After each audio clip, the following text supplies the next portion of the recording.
મારું નામ મયુર શાહ છે. હું આ દુકાન મયુર જનરલ સ્ટોરનો માલિક છું. મોચી બજાર સ્થિત વોર્ડ નંબર 3 માં દુકાન આવેલી છે.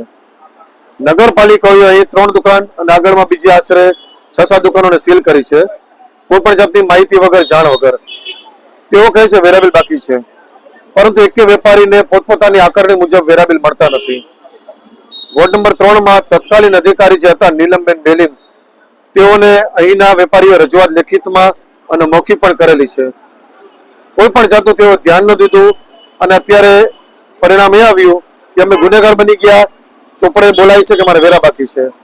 અમે વેપારીઓ વ્યવહારિક જે વેરા બાકી હોય તે વ્યવહારિકતાથી ભરવા તૈયાર છીએ, પરંતુ મન પડ્યું વ્યાજ, મન પડ્યું પેનલ્ટી, તે અમે શા માટે કરીએ, જ્યારે કે અમે રજૂઆત કરેલી છે. મીડિયાના માધ્યમથી અમે એટલો જ ન્યાય માગીએ છીએ કે આજે અમારી આ રોજીરોટી છીનવાય નહીં. અમને ખાલી વ્યવહારિક અમારો જે ફિગર છે, દુકાન વાઇઝ બાયફર્ગેટ થઈ અને જાણ કરવામાં આવે. ક્યાંક જો કોઈ ટેકનિકલ મિસ્ટેક કોઈ વેપારી તો થઈ ગઈ હોય તો એને સરકાર એટલો મોટો ગુનો ન સમજી લે કે જાણે અમે કોઈ ખરાબ ધંધાવાળા કે ગોરખ ધંધાવાળા કે ખોટા ધંધાવાળા છીએ. આજે અમે લોકો બધા વ્યવહારિક ધંધાવાળા સભ્ય વેપારીઓ છીએ.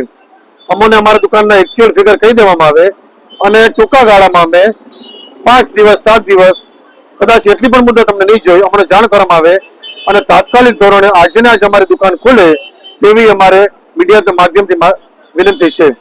અમે અહીં આલ્ફ્રેડ હાઈસ્કૂલમાં વત્સલભાઈ પટેલ બેઠા હતા, ત્યાં ગયા હતા. તેઓએ અમને નગરપાલિકામાં નંદાણી સાહેબને મળવાનું કહ્યું. એટલે હવે અમે લોકો નંદાણી સાહેબ આગળ પાસે જવાનું વિચારીએ છીએ. પણ ત્યાં સુધી જો અમારી પહેલા દુકાનો અમારી ખુલી જાય તો આ ખુલતી બજાર અમારા ધંધા થાય, અમારી રોજીરોટી ન છીનવાય તેવી અમારી નગરપાલિકાને પ્રાર્થના છે. કારણ કે અમે લોકો કોઈ પણ પ્રકારનું ગેરરીતિ કે ખોટું કરવા માંગતા નથી. તેમ છતાં જો અમે સજાનો ભોગ બનીએ તે સદંતર અન્યાય છે અને આ એક ખોટી વાત છે. તેવું અમારી વિનંતી છે કે ભાઈ અમને ન્યાય મળે, દુકાનોના સીલ ખુલે, કારણ વિના અમારા ધંધાનો બગડે. ફરી એકવાર કહું છું છેલ્લી વાત કે દુકાન વાઇઝ બાયફર્ગેટ કરીને બિલ જો નગરપાલિકા ન આપી શકે તો વેપારી ગુનેગાર કઈ રીતે થાય છે? 3 દુકાન 2 દુકાનનો વેરો જો એક જ દુકાન વાળાને મળે તો એ વેપારી પણ કેવી રીતે ભરે? વાંધા અરજી પણ કરેલ છે, રજૂઆત પણ કરેલ છે. નગરપાલિકાના અધિકારીઓને જો આવડત ન હોય તો વેપારીઓ શા માટે ભોગવે? માટે સારા અધિકારીઓ ત્યાં બેસાડી, જેને કે આવડતું એવાને બેસાડી વોર્ડ નંબર 3 માં અને અમારી આકારણી સરખી કરી 5-15 દીમાં અમને અમારે ફિગર કહી દે, અમે લોકો ભરવા તૈયાર છીએ. અને અમને હમણાં ધંધો કરવા દે, અમારી રોજગારી છીનવાય છે.